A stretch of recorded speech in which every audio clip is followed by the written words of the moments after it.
السلام عليكم ورحمة الله وبركاته. النهاردة ان شاء الله نعمل فطار سهل وسريع. كل سنة وانتم طيبين، رمضان كريم علينا كلنا. هنعمل مع بعض صينية السمك الجميلة دي.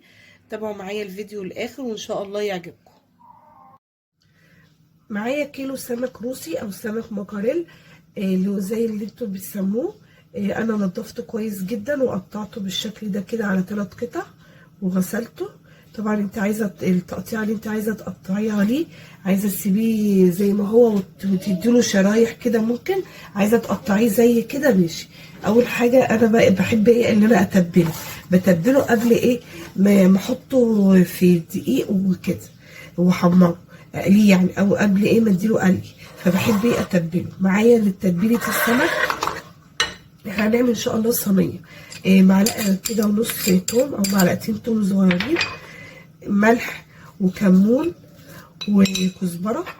اساس التتبيله السمك التوم والكمون. ومعايا عصير ليمونه. بسم الله الرحمن الرحيم.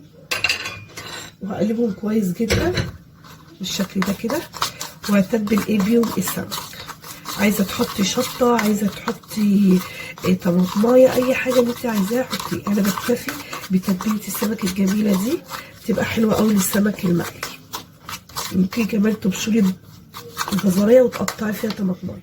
تمام كده خلاص التتبيله اهي جاهزه. هجيب معايا كده طبق. بسم الله الرحمن الرحيم. وهبدا اتبل السمك. هجيب السمكيه كده من جوه واتبلها حلوه قوي كده بالتتبيله بتاعتنا.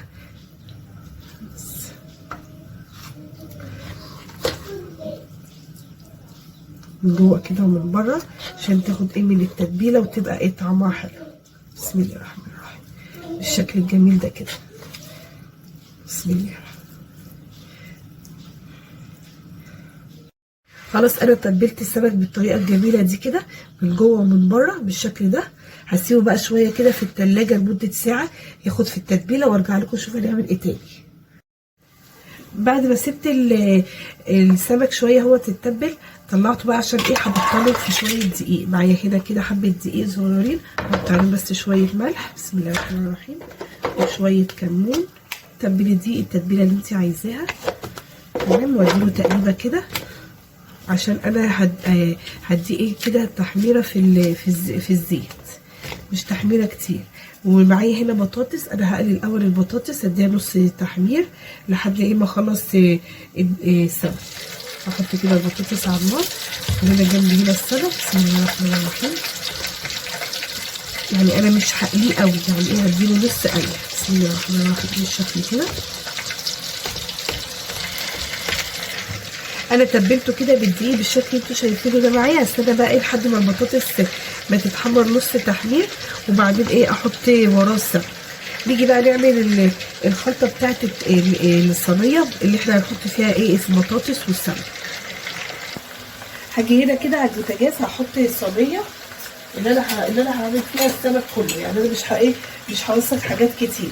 هي الصينيه دي هحط فيها معلقه سمنه، ممكن تحطي زيت، ممكن تحطي زبده، اي حاجه دي بتبقى اختياري. احط حبه زيت صغيرين كده بس. وانا هنا بشرت ببصلايه، ممكن تقطعيها قطع وممكن تحطيها حلقات. هستنى بس لحد ما السمنه ما تقدح شويه بعدين انزل بالبصلايه. ومجهزه كمان صلصه طماطم. انا اسفه بس على صوتي، البرد مبهدلني خالص. الحمد لله.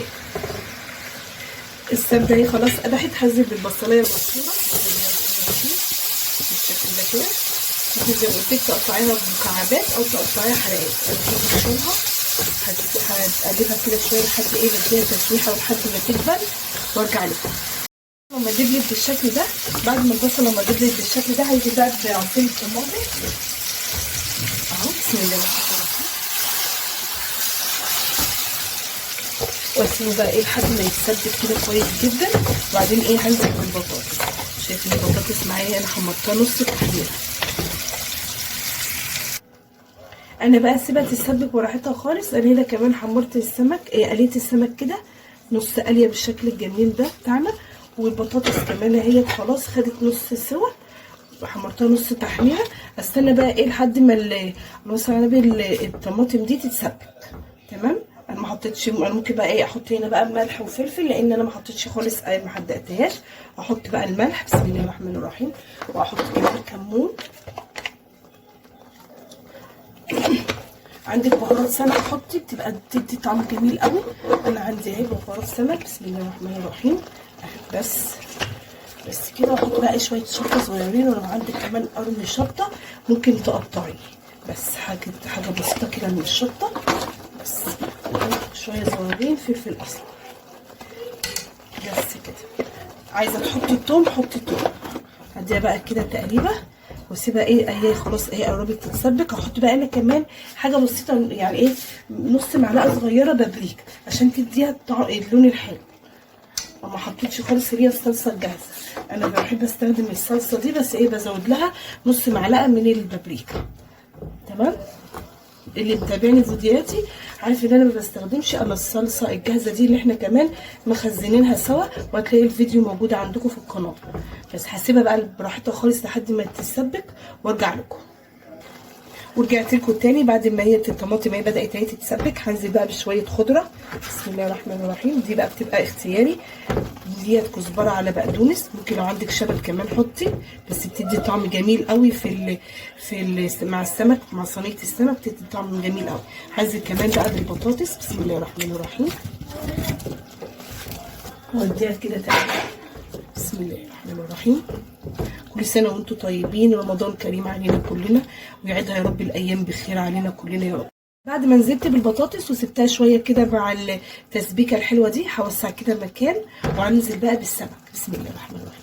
السمك مستوي اوريدي نص سوا في الزيت، عشان انا قليته نص قليه. تمام. بس كده بوسع كده حاجه بسيطه، واروح ايه حاطه ايه السمك بتاعنا الجميل ده، بسم الله الرحمن الرحيم. صينيه السمك دي تحفه، تتاكل بقى جنبها رز، جنبها طبق سلطه، بتتاكل بالعيش كمان، بس احنا بناكلها برز وطبق سلطه جنبها عادي زي السمك المشوي. طبعا انا مش عامله صينيه السمك دي بس، انا عامله جنبها يعني مش شاريه بقى سمك مشوي جنبها، عشان طبعا احنا في رمضان كل سنه وانتم طيبين، ويعني كل واحد ياخد له حته من دي وحته ايه وواحده من السمك. شايفين الشكل الجميل. هسيبها بقى ايه هوطي عليها، بس احط بقى كده الصلصه كده، اغرق كده السمك الجميل ده كده بالصلصه الجميله بتاعتنا دي، بالتتبيله الحلوه. نديله كمان كده تقريبا صغننه كده، بسم الله الرحمن الرحيم. شايفين الجمال، بسم الله ما شاء الله. كده تقريبا حلوه. علينا بقى بالسكينه اللي انا بقلب بيها. يلا بس كده. هزود بقى ايه شويه ميه صغيرين، عشان احنا بنحب بيبقى ليه صوص كده اللي ناكله مع الرز والحاجات الحلوه دي. هزود له بس شويه صوص وايه، وارجع لكم شويه ميه. هزود لهم كده شويه ميه، حاجه كده بسيطه صغيره بس كده، واسيبها بقى اغطي عليها، واسيبها بقى ايه لحد ما تستوي كويس جدا السمك والبطاطس. هديله بقى كمان كده حبه من الخضره الجميله دي. الله اكبر والله اعظم، اشهد ان لا اله الا الله، اشهد ان سيدنا محمد رسول الله. ده اذان العصر. انا بحب ايه اجهز حاجتي على العصر كده، يا دوبك بقى هعمل شويه السلطه وهعمل كمان الرز. انا هسيبها تستوي خالص على البوتاجاز، وبعدين ندخلها الفرن سوا كده تاخد وش حلو. تمام. هسيبها بقى اغطيها وارجع لكم. خلاص كده صينيه السمك خلصت اهيت على البوتاجاز بالشكل الجميل ده. كان فاضل شويه خضره، رحت حطاها اهوت على الوش. انا ولعت بقى الفرن من فوق ومن تحت عشان يسخن بس الفرن كويس جدا، وادخل صينيه السمك الجميله دي تاخد وش كده من فوق. وجهزت معاها بقى رز وسلطه، وطلعت معاكم صينيه السمك اهي من الفرن. ما خدتش معايا وقت، خدت كل السوا بتاعها على البوتاجاز، يا دوبك دخلتها الفرن خدت بس الوش الجميل بتاعنا ده. ممكن تزودي شويه لو انت عايزاه يتحمر عن كده براحتك. وبكده النهارده عملنا فطار مع بعض، صينيه سمك بالبطاطس بالصلصه، صينيه جميله قوي. حطي جنبها رز، جنبها طبق سلطه. انا هقدمها برز وطبق سلطه. وبكده خلصت معانا الوصفه الجميله. وكانت معكم ايمان هلال، مطبخي وقناتي على الفيسبوك وعلى اليوتيوب اكل زمان في مطبخ ايمان. تابعوني باللايكات والاشتراك في القناه، ويا رب يعجبكم الفيديوهات بتاعتي. والسلام عليكم ورحمه الله وبركاته، ورمضان كريم علينا كلنا، وكل سنه وانتم طيبين.